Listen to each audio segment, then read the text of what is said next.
Welcome to the Mesmerizing Marketing Podcast, where we take a deep dive into the latest marketing trends, tools, and tips, and provide you with the top resources you need to thrive and make your marketing mesmerizing. And now, here's your host, Dimple Dang. Hello, everyone. Welcome back to Mesmerizing Marketing. And today I'm super excited to be here with Ching with Juhl Media. And she is an amazing content creator. She's got her own YouTube channel. She just made her own film that she's going to be telling us about. And we're actually going to be talking about how you can use your iPhone to create amazing, high quality content and even film an entire movie using your iPhone. So for all you people that are trying to create YouTube shorts and Instagram reels and TikTok reels, and maybe even creating a film on a budget, you want to tune in today because that's what we're going to be talking about. So welcome, Ching. Tell us a little bit more about yourself for the audience. Hey, thank you, Dimple. Thank you for having me. And yeah, I am Ching Juhl. Chinese name is Chen Qing. I was born in Shanghai and came to this country 30 some years ago. So I've been in this country for a long time. And I was trained as a classical violist. So I play violin viola professionally for more than 20 years. Now I am a content creator, filmmaker, and I made lots of videos for the last, I would say 10, 15 years. I have like 900 videos on YouTube channel. Oh Thank my you. God, that's impressive. So I have to ask you about your very first video because I recently just uploaded my first video today on YouTube and started a YouTube channel finally. And now I'm actually really excited about it. But when you uploaded and you created your first piece of content, what was going through your mind? Were you nervous? Tell us how like your emotions were feeling and how that whole process. Oh, thank you. Thank you. That's a good question. Congratulations, by the way. You have your first YouTube, video.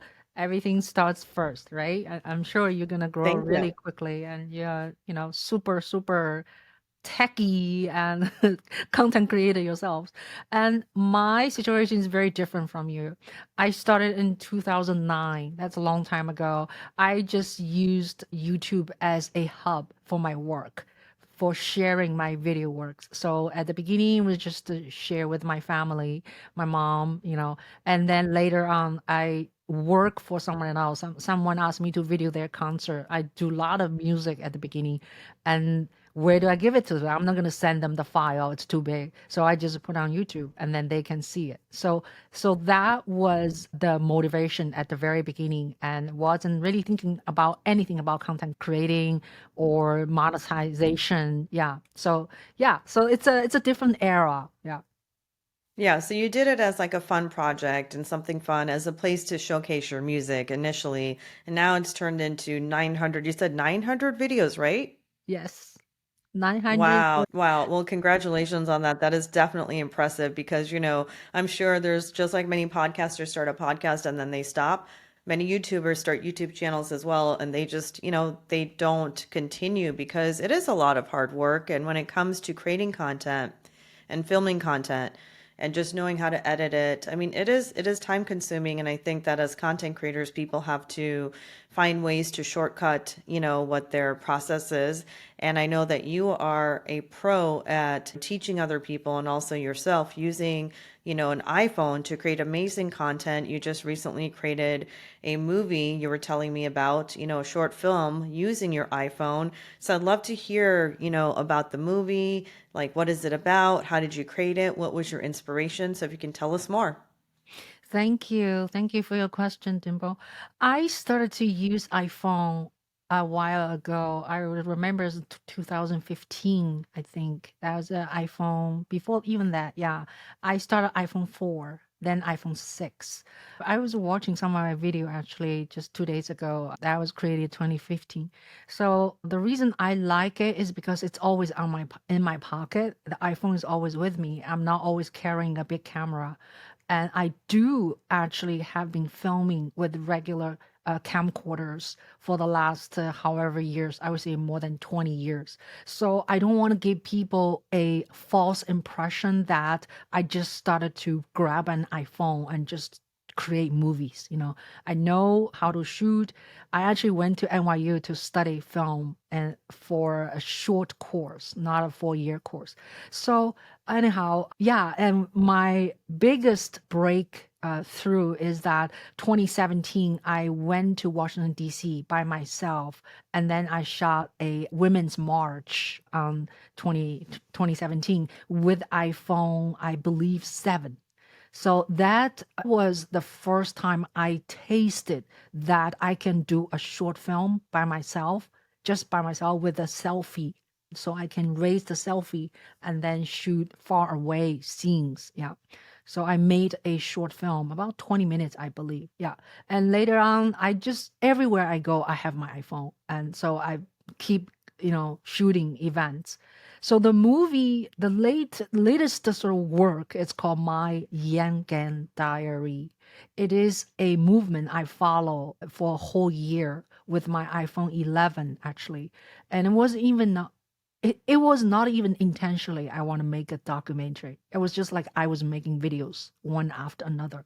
And then after the movement was so-called, suspended, and then I look at like 200 hours of video footage shot on iPhone. I said, what do I do with it? That was during the pandemic. Pandemic starts. So I started to think and just think for a long time. For 2 or 3 months, I didn't do anything. And eventually I started to edit all of those. And so now the film is 90 minutes and you can watch it on Amazon Prime. And main takeaway of that is because it's so small, I'm able to follow the movement for 12 different cities in the United States by myself voluntarily. No one pays me, you know. So it's because the accessibility. Also, when you use a smartphone or iPhone 11, right? I can only speak for iPhone 11, 12, 13. I don't have 13, but I have 14. The audio quality is so good. You can almost get away without using an external microphone. Almost. Okay. But I did use microphone when I sit down with people, interview them. So I must interview 50 to 70 people during a whole year. Yeah. That's amazing. All with the iPhone. I mean, I tell you, the iPhone, I'm a Mac girl. I'm an iPhone girl all the way, and it's definitely my favorite. And I mean, I use it a lot of times to create a lot of content and videos and film. And yes, the audio quality is amazing. Even though I have one of those external microphones that you can clip on, even without it, it's just pretty amazing. Thanks for sharing with the audience about your movie. That's exciting. I'm definitely going to be linking it for everyone in the show notes and in the YouTube notes as well. And, let's talk a little bit about using the iPhone to actually create quality content. I know that there's different settings that an iPhone has that a lot of people are not familiar with, and they can actually update these settings to make sure that their quality of their content creation and recording is really, really good. So maybe you can share some of the settings that you would recommend someone use before they start recording. Yeah, very good, very good. So the good thing about iPhone, they're getting better and better all the time. I don't know if you can see, I set my camera. You go all the way, okay? First of all, you will click on setting on your phone, okay? And then you go all the way to camera. Yeah, it goes after photo is camera. And then on the camera, you can do record video. I do 4K at 24 FPS. Yeah. And in there, you can have many choices. 720 HD, that's standard HD. And then 1080 high definition. Yeah. And then you have 1080 high definition at 60. Yeah. 60 FPS and then 4K at 24. I like 24 because it looks more like a film look.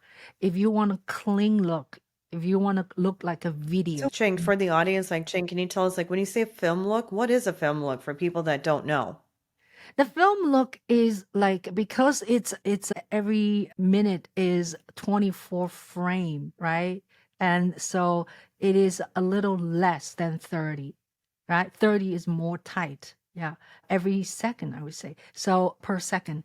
And so 30 would be more, and then it looks more like a video.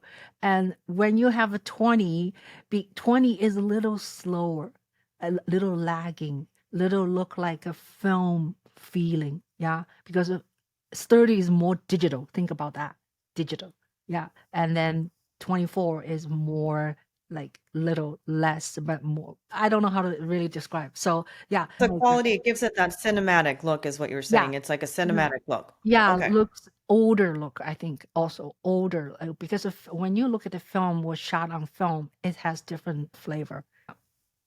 Love that. Thank you. And so when someone's using their phone, is there any particular apps that they should record in or they should edit in? What are some of your favorite apps on the iPhone to use for creating content? I think if you don't, if you just started, right, you don't really need any app. If you're already seasoned players of filmmaker, you can use Filmic Pro, which has a lot of whistles and bells, and it's really, very favorable by many filmmakers. When I did my Young Gun Diary, I did not use any extra software, but I have to say, I must have made I don't really know how to calculate it. Since 2016 to now, I probably made 300 different videos. They are all edited on iMovie. So that's something I would recommend people utilize iMovie because iMovie is a free app come with the iPhone. And it is a little bit primitive compared to like say Premiere or Final Cut Pro or even Da Vinci, but it's enough for you, for most of us to tell a story. Okay, I'm not saying making an entire film with iMovie editing, but for video, yeah, for videos, it's good enough. And it's very intuitive. It's very easy to learn.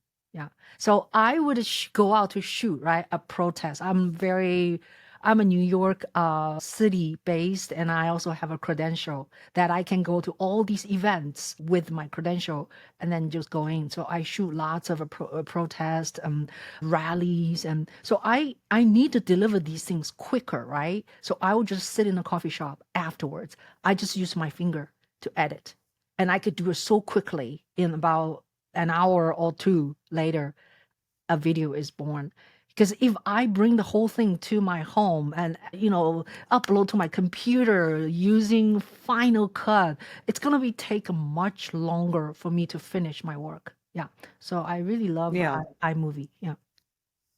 I've actually used iMovie, for many years to edit videos but I've always used it on my desktop. I've never actually tried it on the iPhone, but you're saying you will even sit in a coffee shop afterwards directly. You'll pull out your phone, right? Here's my phone. You'll pull it out and you'll just like sit there and edit, edit, edit. I mean, that's amazing because it's not really, and I think for people sometimes like it's harder to edit on a phone. For me, like I like to edit on my computer because I feel like it's easier to see everything and the little icons and everything. So like for example, I like to use Descript, to edit videos for my podcast and even for creating short form content. Like for my Amazon Live content videos, I use Descript, but I also use one called Veed, Veed, which is also really great, for the computer. But I think the iPhone is so powerful nowadays. I mean, there's a lot of people, Ching, maybe they don't even have a computer or they're on a budget. But being on a budget doesn't mean that they shouldn't be able to create content as well, right? They should have the same ability to share their creativity and what they believe and their values and what they're trying to create with the world, with their phone. And the phone is magical. And every year the new iPhone comes out, it just gets better and better and better. And the quality of like even like shooting photos, right, for your phone. When I shoot photos on the iPhone and I put it in portrait mode, they look so beautiful. They don't really even need to be edited. The lighting, everything is fixed. And people don't realize too, you can now, I was watching a video, you can preset like different filter, like you want more like warmth or cool, that it will just already be set. So what about for, once they have the movie, right? But let's say that the lighting, it was a cloudy day or the lighting wasn't that good. What are some recommendations on editing to make it really pop and stand out? What are some extra things that you will do to the editing? Okay, so lighting also has to do with the texture, the color also. In my case, when I go out by myself, I don't have a crew. So I just use natural light. Since go back to talking about the My Yangon Diary one more time, is because it's so long a period of shooting. I'm not shooting for one day or 3 hours.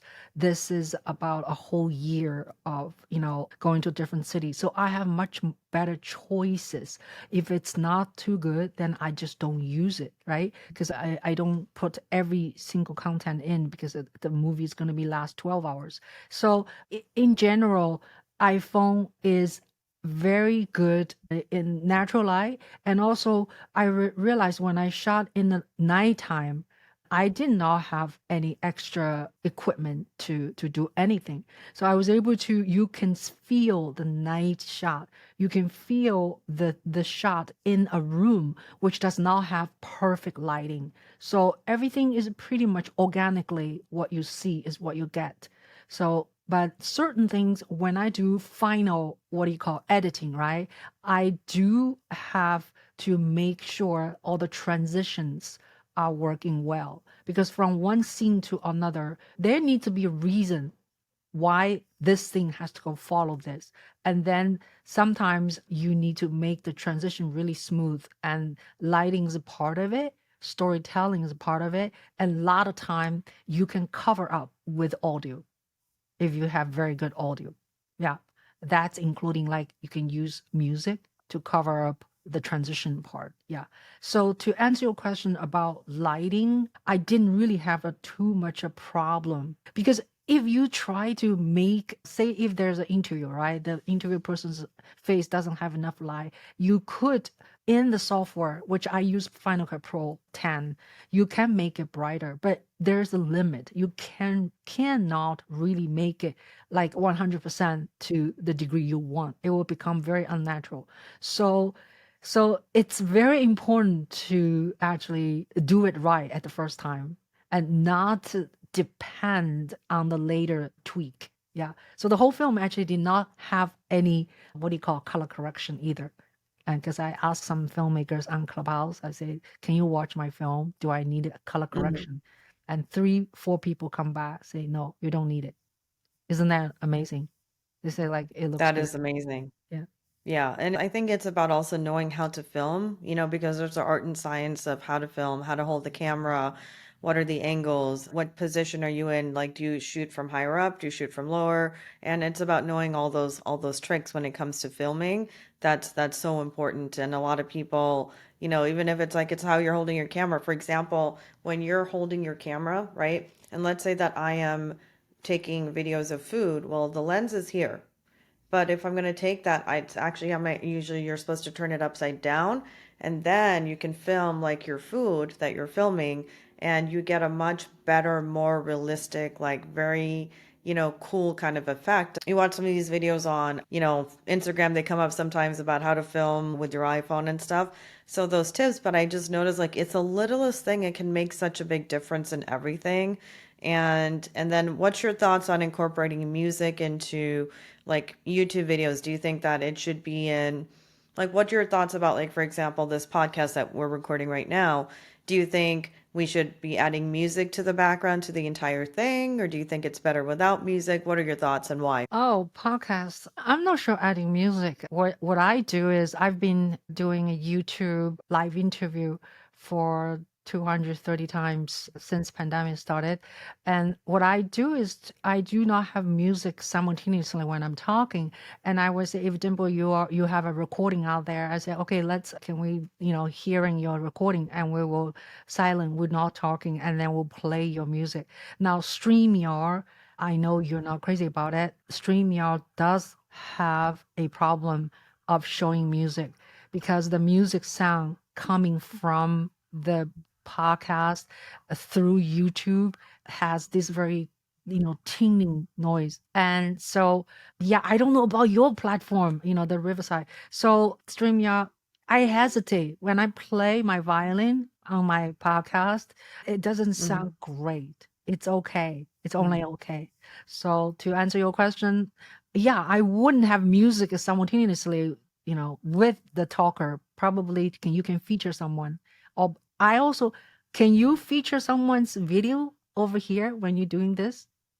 Oh, okay. Yeah. If you Cool. want, if you have a clip, right, of Yeah. the movie or clips Mhm. that you can send me, we can, Yeah. because when I edit this, we can actually add it Oh, into the video to show people a clip of your movie. Or yeah. actually right now, you can, if you have a clip on Yeah. your screen, you can share your screen. Why don't you do that and show us? Really? So this is my YouTube channel. The first thing is the trailer. Yeah, that's just the one. I cut my film into 11 parts, and then every week I put one part on it. Even it is on Amazon Prime or on Tubi. And I'm just like, "Oh, it's already out, right? I mean, I'm not making a lot of Mm. money anyway. So why don't I just share on YouTube?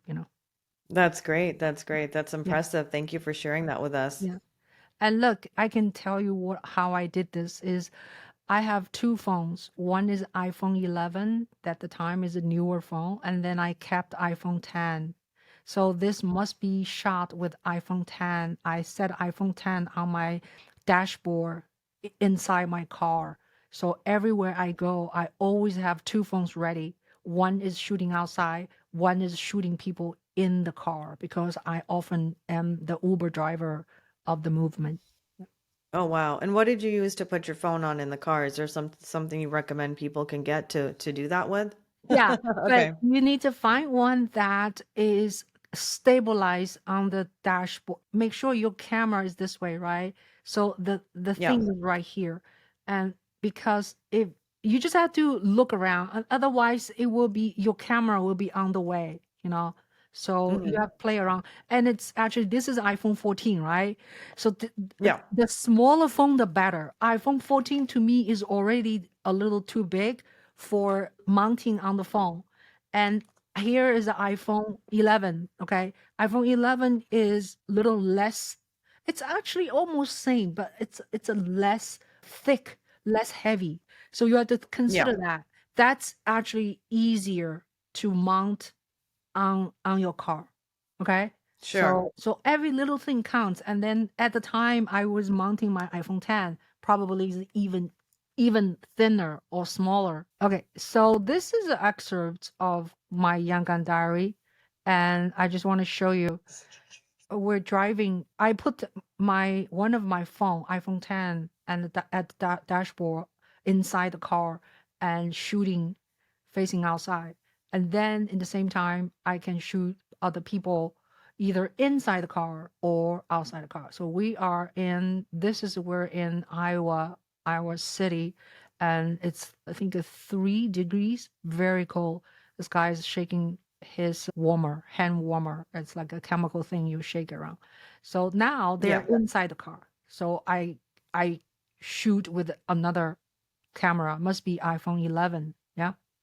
So just to explain how these shot. And this is a sit down interview that I had a tripod. So I think I had a tripod. If you don't see my moving around. Yeah. A lot of time I do not use tripod. A lot of time I just interview people holding my camera. And this interview was really long. Actually, it's very articulate. Now, They should have a tripod though, because I feel like if they're holding their phone, it's going to be shaky and it's not going to be stable because maybe you're experienced at holding it, right? But most people, they're going to go like this. yeah. Yeah. I think having a tripod is a good thing, especially when you're going to shoot, say, a long interview when you're sitting down with someone. Okay. And this is what I Yeah, was talking. absolutely. Yeah. So this is what I'm talking about. I fell down. He was driving and me to Walgreens to fix me because I had an accident. This is the part 6 of my film. Oh no, And you fell down in yeah, reality? Oh yeah, no. yeah, I fell down. All of these are natural light, no extra light. So go back to your question about tripod. Having a tripod Yeah. is very good thing, even if you don't use it. One thing is called rig, RIG, where you can put a camera in.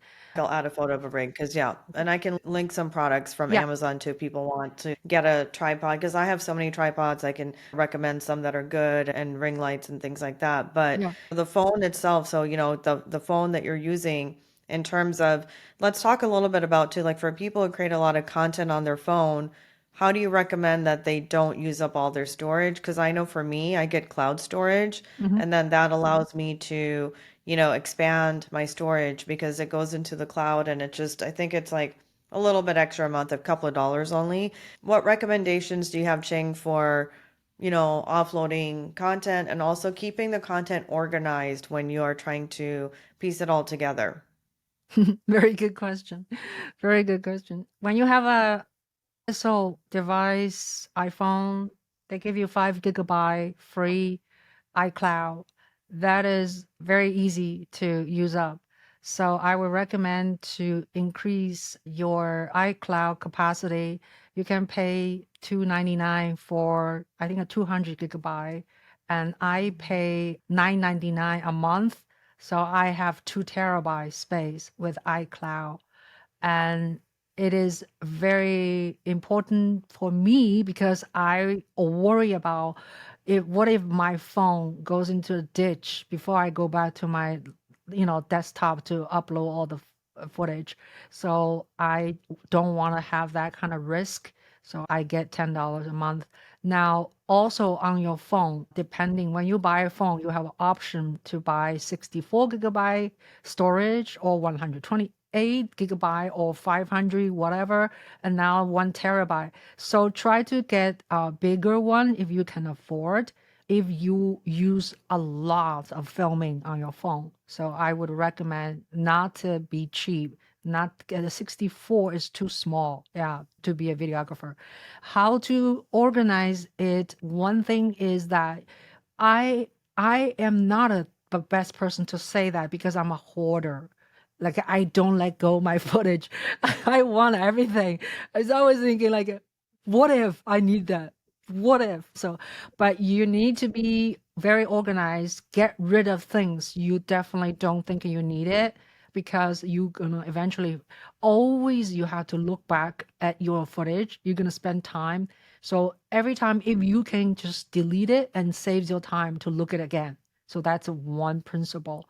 The other Yeah. is, yeah, the other is part of the reason I left myself 8,000 videos still. I got rid of a lot. Right now, I still have 8,000 videos on my phone. Is because I like to know I may need to edit on my phone, right? So if you do not edit on your phone and you can just sync with your photo, which when you have, I think you have a computer and goes to photo, and then if you really want to save space, you drag the whole thing. For instance, if you shoot a graduation, let's just as hypothetical say you shoot a graduation for 1 hour, or 1 hour you used, I don't know, you shoot 5 GB of stuff, then you just take all of these in, drag it out into external hard drive. So they're there. Hopefully you label them clearly.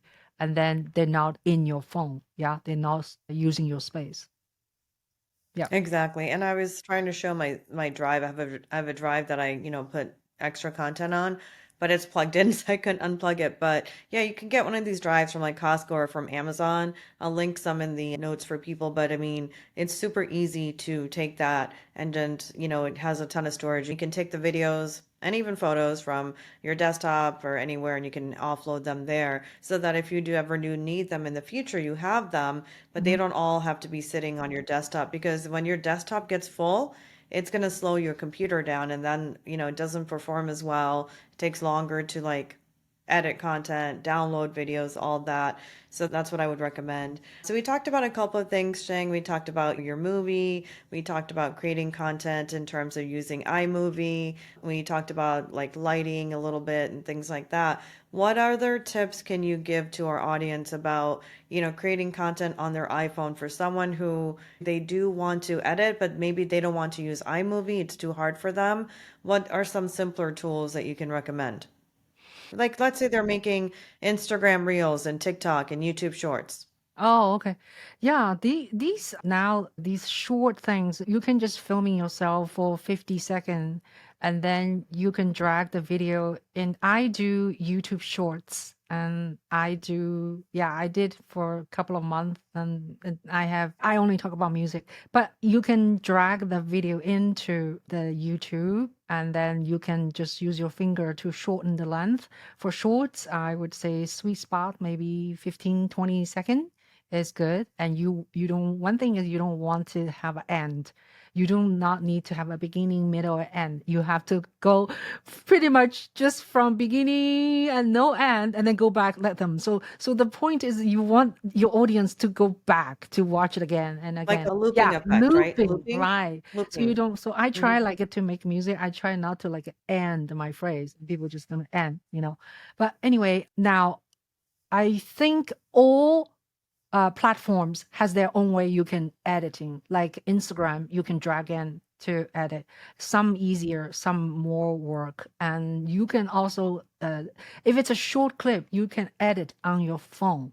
You just go into edit, and then you can chop it off. If you shoot something too long, 2 minutes, you only wanted the first 40 seconds. You should just do that at your phone first, and then get rid of the long one. Yeah, and keep the short one. And TikTok, same thing. TikTok actually has a very, very good feature, what do you call editing your video. And you can add also some kind of a, what do you call Filter, brighter? Yeah, filter. Right, a right, right. filter, Yeah, filter. Hmm. yeah. But I wanted to Yeah. emphasize one thing is probably a lot of people know this. If there's no audio, there will be no video. So be very, very careful. Make sure your audio is good. Now, we talk about, right? iPhone has a really good feature on audio. You can almost let just get away without extra microphone. So what are you going to pay attention? So for instance, if you're outdoor, try to shoot something, make sure your background doesn't have like a water, like a playground full of water. Or sometimes you see a very nice fountain. But if you just shoot a video next to fountain, the water sound is so loud. You'll regret to have that. And then make sure at home when you shoot something, like I turn off my air conditioner, yeah, or fan. So these kind of things you be careful. And I put a note on my door. I live in New York City, the apartment. I said, do not buzz the door. Live streaming going on. Yeah. So all of these has to do with audio. If your audio is bad, and then you have no video. Now, I also suggest you can use some music to cover up when say if you have a monologue, a bunch of like clips, yeah, bunch of things you can talk about, instead of explain what's going on, you can use one music to tie the whole, say, 6 or 7 little clips. And music can really solve some of the audio imperfectionism. Yeah. Yeah, I love that. Thank you for sharing that. Absolutely. And also for editing on the phone, like for me, I would suggest to the audience to use CapCut. I love using CapCut to edit on my phones. Especially if you're going to create content for TikTok, they are partnered up together. So TikTok doesn't mind if you're using CapCut. But now if you're using it for Instagram or you're using it for Facebook, it's better to edit just organically, natively within the app itself because they don't really prefer that as much. And sometimes your reach can be lower because you're using that. But in general, CapCut is amazing. But what I realized recently that I didn't know is CapCut is also available on desktop. And I didn't realize that until recently when I was like starting my channel. I was like, oh, what do I want to use to edit the videos? I'm going to use what I have or whatever. But it's like when you go on and you look at CapCut on the desktop, and maybe I'll share my screen and show. I'm going to share because I want to show like people, there's so many features in this with CapCut. I'm sharing my screen. Okay, I'm going to go back to like the main thing, to the home page so I can show Hmm. people. Can you see my screen? Yes. Okay, so this is like the desktop version of CapCut. So what's interesting is, they have like you can create a new video, ad script. They even have magic tools. So if you click on magic tools, they have all of these different features. You can remove the background, you can get a script for your TikTok videos, you can get an image upscaler, all of these things. And you can do it on desktop, which is really cool because I didn't even know that they had that. They also have templates. So look at all these pre-made templates that people can pick from and they can choose. So CapCut is amazing. And it tells you even if you want it for TikTok, you want it with effects, you want it something like more business. Like if I click on business, you can see it's more like small business, yoga studios, things like that.